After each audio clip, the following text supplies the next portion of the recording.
मोदी सरकार ने चुपचाप चोरी से देश का 12 अरब डॉलर का सोना बेच दिया।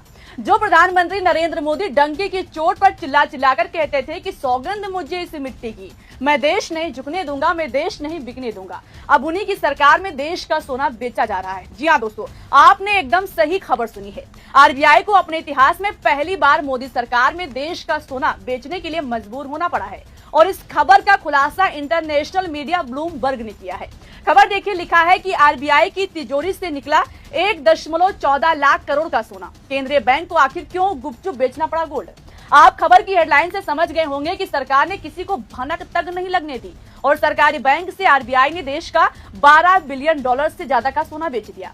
खबर है कि ईरान और अमेरिका के बीच जारी युद्ध ने भारतीय अर्थव्यवस्था पर इस कदर असर डाल दिया कि रिजर्व बैंक को अपने खजाने से अरबों डॉलर का सोना बेचना पड़ा। ब्लूमबर्ग के इकोनॉमिस्ट अभिषेक गुप्ता का दावा है कि मिडिल ईस्ट में चल रहे युद्ध की वजह से भारतीय करेंसी पर काफी दबाव पड़ रहा है। करेंसी में गिरावट की वजह से देश का आयात बिल भी लगातार बढ़ता जा रहा है।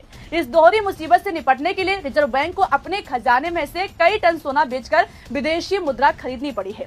अभिषेक गुप्ता का कहना है कि 22 मई से पहले के 2 सप्ताह के दौरान आरबीआई ने इतना सोना बेचा है। यानी अगर इस रिपोर्ट की हम बात करें तो जब इधर प्रधानमंत्री नरेंद्र मोदी जनता से हाथ जोड़कर अपील कर रहे थे कि 1 साल तक सोना मत खरीदना, उसी दौरान उधर पर्दे के पीछे देश की जनता को इतना बड़ा धोखा दिया जा रहा था।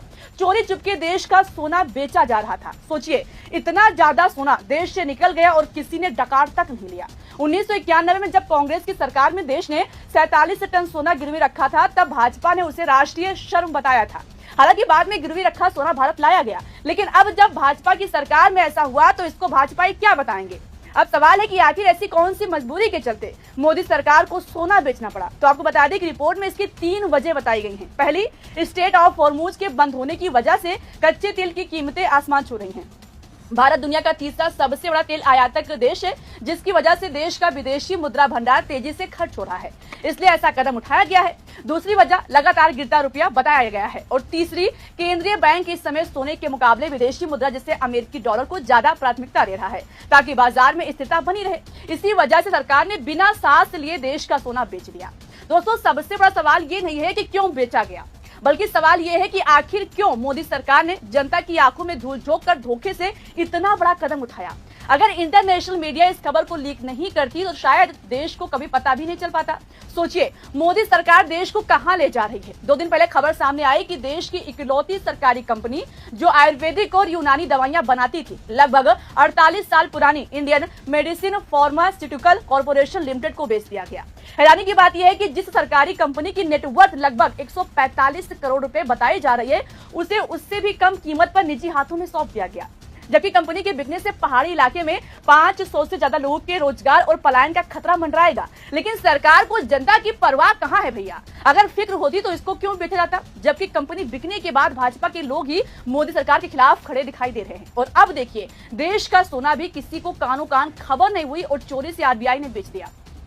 हालांकि जब पोल खुली तो सरकार सफाई देने के लिए सामने आई। पीआईबी फैक्ट चेक की तरफ से बताया गया कि आरबीआई की ओर से 12 अरब डॉलर का सोना बेचने का दावा पूरी तरह फर्जी है। पीआईबी ने अपनी जांच में बताया कि केंद्रीय बैंक के आंकड़े इस दावे का समर्थन नहीं करते हैं, इसलिए सोशल मीडिया पर फैलाया जा रहा ये दावा भ्रामक है। मतलब एक तरफ इतना बड़ा इंटरनेशनल मीडिया दावा कर रहा है कि सरकार ने चोरी से सोना बेच दिया, तो दूसरी तरफ जब सरकार फंसने लगी तो पीआईबी फैक्ट चेक इसको नकार रहा है।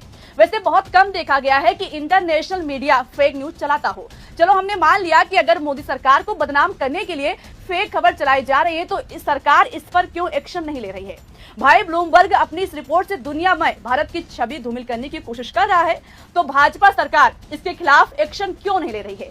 या फिर जब ब्लूमबर्ग ने खबर कंफर्म किया और पोल खुली तो मोदी सरकार दबाने के लिए झूठी खबरों का दावा कर रही है? अब कौन झूठ बोल रहा है और कौन सच, इस पर आपको क्या लगता है?